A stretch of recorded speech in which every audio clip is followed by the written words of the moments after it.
today? I wonder what could possibly be in our wonder box. Anybody have any ideas? A rose. A rose. That would be nice. Perfect for summer, yes? Memories. Memories. Ooh, I wonder how they would come out of there. Up here? A what? A model boat. Ooh, that we could sail away on. The water sounds good right now. Yes, Regina? An American flag. An American flag. That would be very appropriate too. Firecracker. Firecrackers. Oh gosh, Chris, I hope not. That would scare me. A what? A dinosaur. Ooh, we have one more. Over here?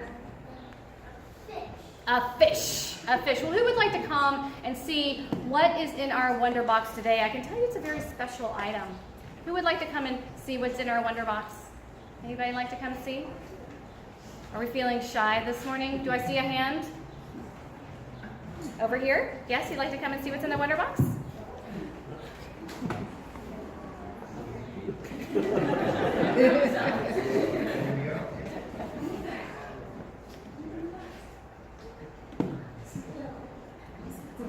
Excellent. Okay, so who do we have here today? What are your names? There's Allison and Sean. So Sean is feeling a bit shy, and that's okay. Sean, do you want to come over and see what's in our Wonder Box? No? Okay. Well, Mom's going to do that. Ooh, what's in there? A chalice. Can you pull it out for us and see? A chalice. Wow. Huh, I wonder what's that for? You know, because we already have a chalice right there. You know, this looks handmade. Somebody had to make this chalice. I wonder who made this chalice. It was actually me, Laura Beth. It was you? It was me. I made the chalice. Really? I started taking lessons in pottery about 2 years ago over at a pottery studio in Madison. And about a year ago, I finally learned how to make chalices. So I made this one a couple of months ago, actually. So how would you describe that chalice? Do you think it's pretty? I do think it's pretty. And I kind of like the way that it's a little different. It's not quite symmetrical. Yeah, I like it. And it's blue and green, Thanks, which are my Laura. favorite. Gee, yeah, all right. Thanks, Laura.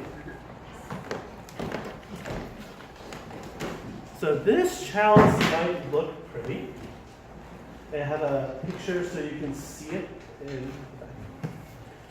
But when I was making it, all I saw were mistakes after mistakes. So I remember when I was sitting at the pottery wheel and throwing the two parts of the chalice. So that's what we call it when we're moving clay on a pottery wheel. We call it throwing the clay. And I struggled so hard with this one. So you'll see on the top how it's kind of flat. It started off more like a bowl, but the sides of the bowl were too thin, they flopped right on down. So I trimmed it to look like this plate, but I was disappointed. It wasn't a perfect bowl like I had imagined. And the base, I like to call this the stem of the chalice. I wanted it to be both taller and wider. But after about 30 minutes of trying to shape an unruly piece of clay, that is what I ended up with. Not perfect.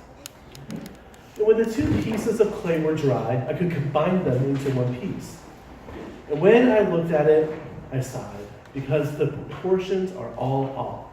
The base of the bottom looks too small for the top.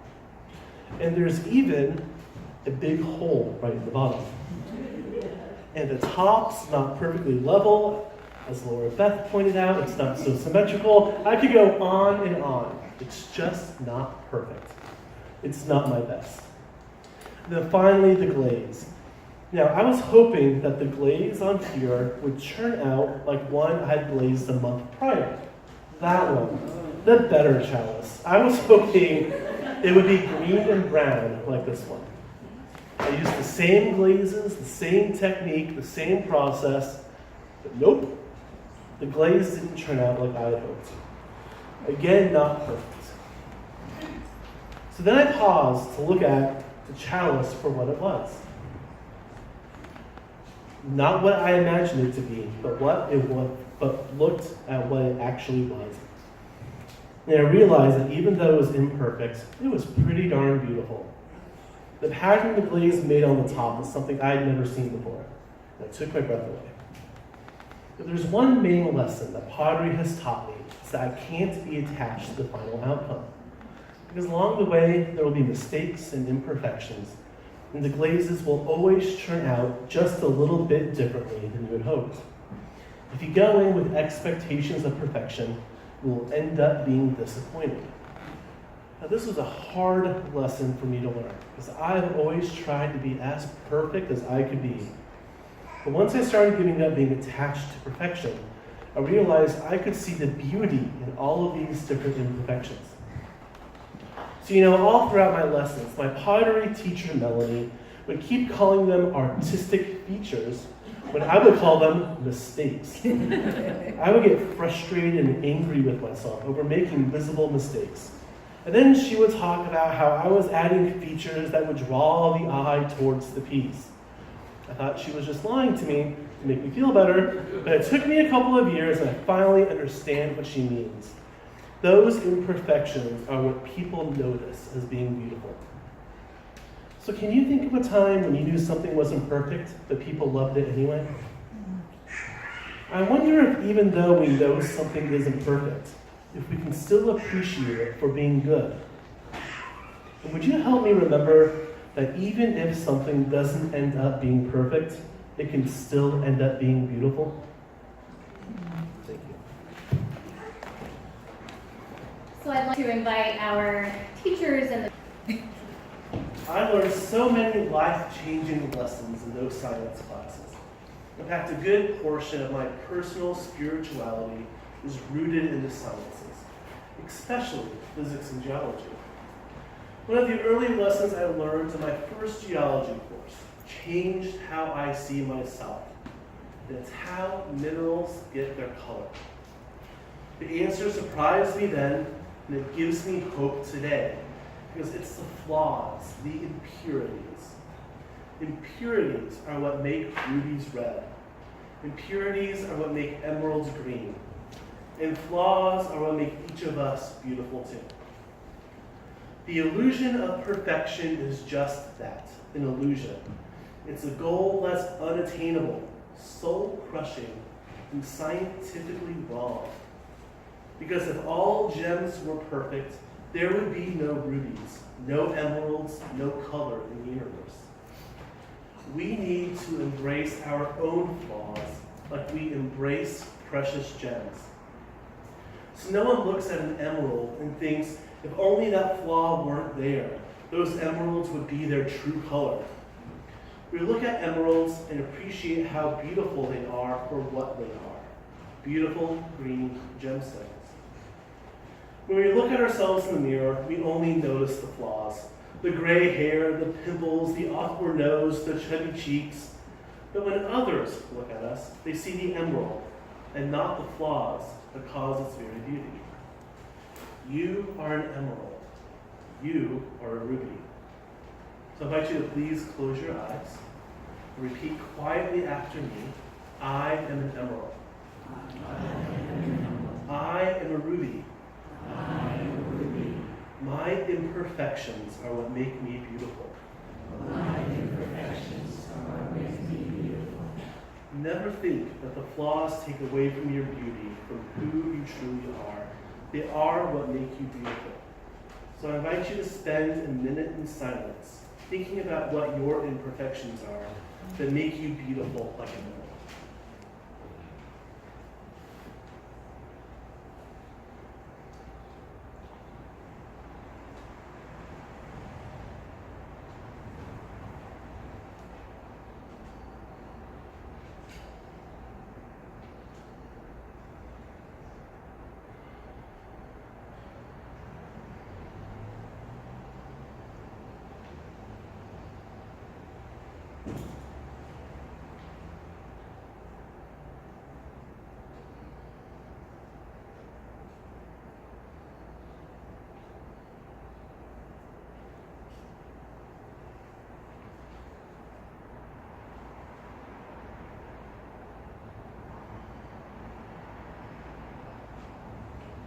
Thank you. You open your eyes. Now, we often like to talk about how we can see the divine spark in each other. But I want you to turn to a neighbor or two and tell them that you honor their divine imperfections. And if both folks are willing, a hug wouldn't be out of line either. They're all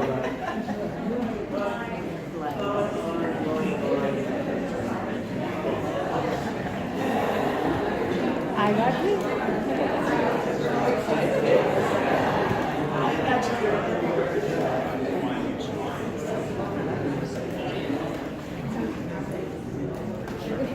Thank you. Thank you. May we all be reminded that when we get frustrated with another person, that instead of expecting perfection, we remember to honor their divine imperfections. May we all be reminded when we feel like we've let someone down, we need to honor our own divine imperfections. Amen and blessed.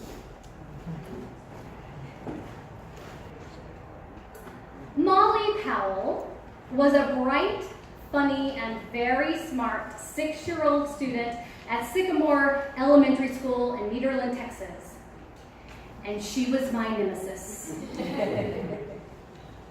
As her fellow first grade classmate, I found myself vying with her for the highest accolades from our teacher, Mrs. Klein. I would proudly answer a question, and then Molly would expound on it. I would complete the math problem at the chalkboard in front of the entire class. And then Mrs. Klein would invite Molly to come up to the chalkboard to create the next problem for the class. At the end of the school year, ribbons were given to children in various areas of competency, and a few special ribbons going to top students who excelled in specific areas. Molly Powell got almost every ribbon. Reading, writing, math. I got the penmanship ribbon. Molly had all kinds of pictures taken of her that day, one of which landed in our local newspaper. Parents sung her praises. Unfortunately, the lesson I learned that day was that second was not good enough. Second place got you nothing. I wanted to be first. And that's when my dance with perfectionism began. My childhood and teenage years were spent excelling in dance, gymnastics, and singing. I got straight A's, 1 B in high school. And I loved receiving praise for all of my achievement and performance, and that praise and approval soon became necessary for my self-esteem. In her book, Daring Greatly, Brene Brown talks about how children like me can, quote, adopt this dangerous and debilitating belief system. I am what I accomplish and how well I accomplish it. She goes on to talk about how healthy striving is self-focused. How can I improve? Perfectionism, on the other hand, is other-focused. What will they think? Perfectionism is a hustle. I was well into my 20s before I realized just how debilitating perfectionism could be. I struggled for years to live up to the idealized self I wanted others to see, but that house of cards could only stand for so long. When I inevitably failed, I felt that I wasn't good enough, which led to shame, which led to paralysis. I wouldn't even attempt something I thought I might not be good at right from the start. Another unfortunate result of my perfectionism was that I kept people at a distance. Getting close to somebody meant that I might not meet expectations, and that also meant I would receive judgment from them. Real relationships are like mirrors. They force you to see all the sides of yourself that you've learned to ignore. Childhood taught me to measure my self-worth by my achievements. And I have to say that things have only gotten worse for our kids since then. Children today are expected to function in a consumerist culture and an often high-stakes education system. A culture and system that, quite frankly, makes my childhood environment look like Mr. Rogers' Neighborhood. Without intentionality on the part of the adults in their lives, I don't know how our children can escape associating their self-worth with what they produce, rather than who they are. And I also worry about our parents. In a newsletter article from the spring, I wrote that as Director of Family Ministry here at Beacon, I often hear from parents who feel the pressure to maintain the appearance of a perfect, untroubled family. They worry that there might be some expectation that their family show up here on Sunday morning dressed perfectly, looking well-rested, with children and parents on their best behavior, and everyone excited about being here. Hearing this, I'm reminded of those stock photos of ideal or perfect families you find in the Hallmark picture frames. But a single picture, as we know, can never tell the full story. Family is messy. Parenting is hard. On any given Sunday, a family could be managing a divorce, a sickness, or a death. My expectation is that families and children feel they can arrive here on Sunday mornings just as they are, real, not ideal, beautifully imperfect, not perfect, and know that the transformative power of this community will support and love them. So, how did I become a recovering perfectionist, as Brene Brown coined it? And how do we help not only our children, but also each other manage those unrealistic expectations? Well, learning self-kindness was my starting place. And it was my ex-husband, actually, who helped me with this one. Anytime he would hear me say something mean to myself, he would say or respond with some version of, "Wow, that really hurts. Why would you say that to me?" His consistent response really drove the point home that I would never speak to someone I care about with the same words that I was speaking to myself. Now, self-kindness is a practice, and I have to admit that I still have my moments, but I am now much gentler with myself when those feelings of inadequacy begin to emerge. I have found it helpful to think about how I would respond to a dear friend and offer the same level of care and understanding to myself. It's a powerful practice. And there was another less obvious way that I was doing myself harm. I would never walk away from a friend in distress, no matter how uncomfortable I felt, and yet, when I was in pain, I routinely ignored it and tried to minimize my own distress.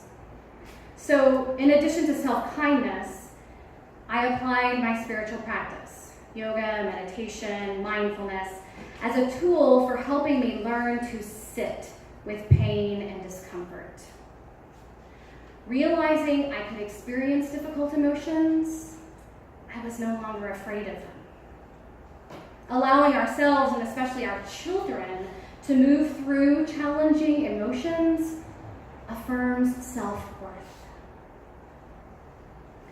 And that brings me to the support I have experienced in religious community, which has been key to my learning self-love and acceptance, specifically Unitarian Universalist community.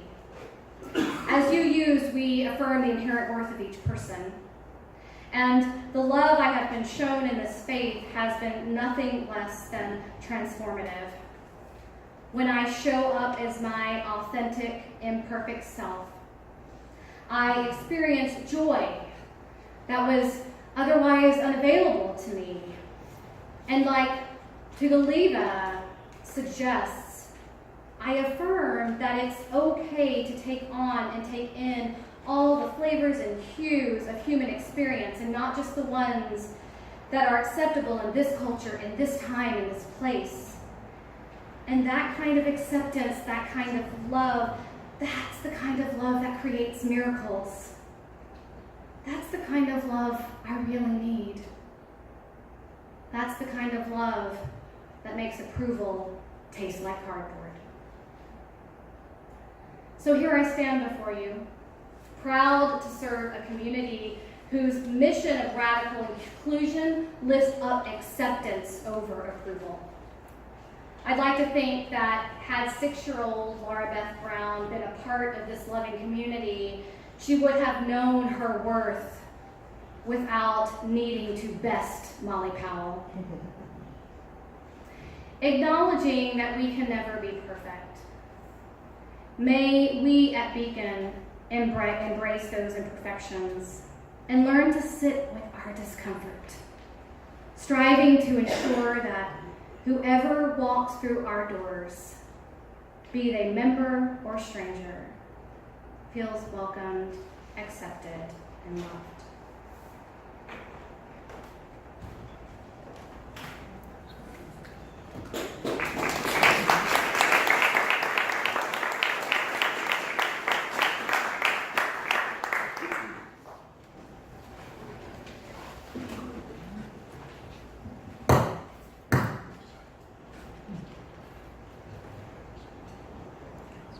So there's nothing quite like having an emotional breakdown on a train. Now we've all seen that person on the train trying to desperately hide their uncontrollable tears. Well, in late April, that person was me. I could not stop crying for 3 hours on the train ride back from Boston after the UUA April board meeting. So I, of course, tried to hide I was crying for my seatmate to maintain appropriate train ride decorum, because I really did not want to be that person.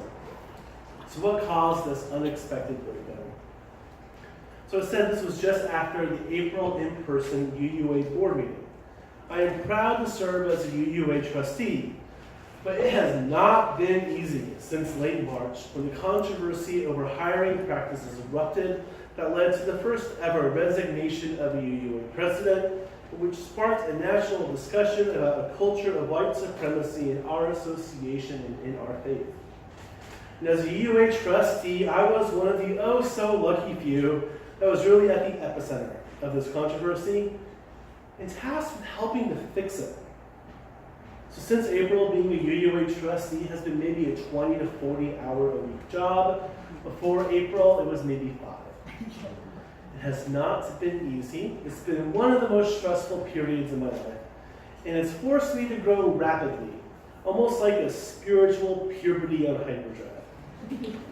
So it might come as no surprise that after our in-person board meeting, which I now realize was in the middle of this period of heightened stress and weekly web meetings, I would find the need to cry to relieve that stress. But that actually wasn't the main reason for my tears. The main reason was I was having a spiritual crisis over, you guessed it, perfectionism. So for the first time in my life, I was being live tweeted as I talked. So the UU World, our denominational magazine, was there at the meeting live tweeting what we were saying. I showed we live streamed the board meetings, maybe like 10 people would usually watch. And we had over 100 folks watching that board meeting on the internet. Now sure, the UU World does an article about the board meeting a week or two later, but for the first time they were live tweeting quotes from board members as they hadn't. We would literally see quotes of ours from minutes prior show up as Facebook memes. It was surreal, and it shut me down. In this period of heightened stress and anxiety in our denomination, I realized I could do real harm to the health of our association if I were to misspeak. If I were to speak without having a fully formed thought. Because that imperfect thought could go viral before I had a chance to refine what I said. It triggered every perfectionist streak in me, which is something I'd only really joked about before. I felt like I had to be hyper aware of every word that came out of my mouth. It was awful. It was an awful experience. Now, part of the reason why it was so awful was that just 2 weeks prior, I read a document prepared by dismantlingracism.org about how white supremacy shows up in institutions. And what was first on their list, it was perfectionism, the very first characteristic of how white supremacy shows up in organizations. The feeling of and expectation of perfectionism. So I felt like I was in a catch-22. I needed to dismantle perfectionism to help dismantle white supremacy in our UUA. But I was actively needing to be a perfectionist in our discussions about white supremacy in our UUA. So, like any good wasp, I was able to put aside my feelings while there was work to be done. But once I had a 4-hour train ride back home, it all hit. Boy, did those emotions hit. So how many of you here, you can raise your hand for this, how many of you here have ever struggled with admitting you need help, or asking for help, or accepting help from someone? Who's had trouble with that? So keep those hands raised. Now, all those with your hands raised, keep your hands up if you've also given help when asked. Okay, I'm not alone there. Thank you. So I think society tells us that we need to offer help but never ask for it. This feeds into what I've heard being called as the white savior complex. If we're taught to see ourselves as inherently better than others, we can offer those people some help. But once we need help, we lose that inherent betterness, and we don't know how to cope with it. Now, I used to always blame it on WASP culture. The more I've learned about this unwillingness to ask for or accept help, the more I realize it's part of a culture that academics talk about when they talk about a culture of white supremacy. So as a colleague of mine on the UUA board and a dear friend, Christina Riviera, says, our fear of asking for help is in itself a symptom of white supremacy. So after I noticed this textbook perfectionism in myself as a result of that board meeting, I was able to better understand other things about myself. Like why whenever I felt like I let a congregant down, I would lose sleep trying to think about what I could have done differently. Or why whenever I felt like I wasn't doing my absolute best no matter how long it took, I didn't feel like I was doing anything of worth at all. The more I sat with my thoughts on perfectionism, the more I realized how much work I need to do on myself to get rid of my own expectations of perfection. But not just my own expectations of personal perfectionism, but my expectations of perfection from everyone else, my fellow staff, from my congregants, from my colleagues, from restaurant chefs, to those folks in traffic, to complete strangers on the internet. Well, you get the idea. I could give you a much longer litany of my own realistic expectations of perfection that would take another couple of hours. Suffice to say, the more I thought about it, the more I saw how this perfectionism showed up in every facet of my life. And I've got work to do. So I first started to confront that perfectionism through pottery. You heard a little bit about that earlier. But once I embraced accepting the imperfections in my pottery, which is still a struggle, I had trouble moving it to other aspects of my life. I was able to compartmentalize the lessons pottery and geology had taught me. It took that board meeting to shock me out of my own compartmentalization and make a commitment to embracing a theology of imperfection across my entire life. Well, I offer you some hope. A little hope, but some hope. Ever since I had to quite abruptly confront my own internalized perfectionism, it's been on my mind. I've been wrestling with it. At the June board meeting right before General Assembly, this is like a week and a half ago or so, the UU World was there again. And sure enough, they were live tweeting us again. And you know, it didn't bother me this time. I realized that if I wasn't saying the perfect thing, my good enough attempt would be just that, good enough. We can overcome our internalized perfectionism if we're intentional about it. If it helps, think of it as a social justice issue. That's right, academic research tells us that perfectionism is a symptom of and tool for the culture of white supremacy. We should be trying to dismantle that culture and all that we do to further the beloved community. It's a justice issue for us to confront our own internalized perfection, our own internalized oppression from this culture of white supremacy, and to abolish the expectations we have for others to be perfect. And it's also a matter for our Unitarian Universalist theology. UU theologian James Luther Adams crafted the 5 smooth stones of liberal religion. And I would argue it's one of our core theological documents as Unitarian Universalists. And his first smooth stone is that, quote, religious liberalism depends on the principle that revelation is continuous. So, that's right, revelation is continuous. In layman's terms, we're always learning something new. Now, I've long since embraced this as a core tenet of my personal philosophy, but I never realized an unspoken corollary to this principle. That if revelation was perfect already, it wouldn't need to be continuously developing. If our theology were already perfect, we wouldn't need to keep learning. So if we were already perfect, we wouldn't need to keep evolving. So if our theology teaches us we don't need to be perfect, if science teaches us we don't need to be perfect, what on earth is teaching us we need to be perfect? It's our culture. So it's time to dismantle that culture so we can better live according to our values. Now, it's not going to be easy, but I hope you are willing to keep on trying, because it will be liberating for all of us. So as the song goes, the road will be muddy and rough, but we'll get there.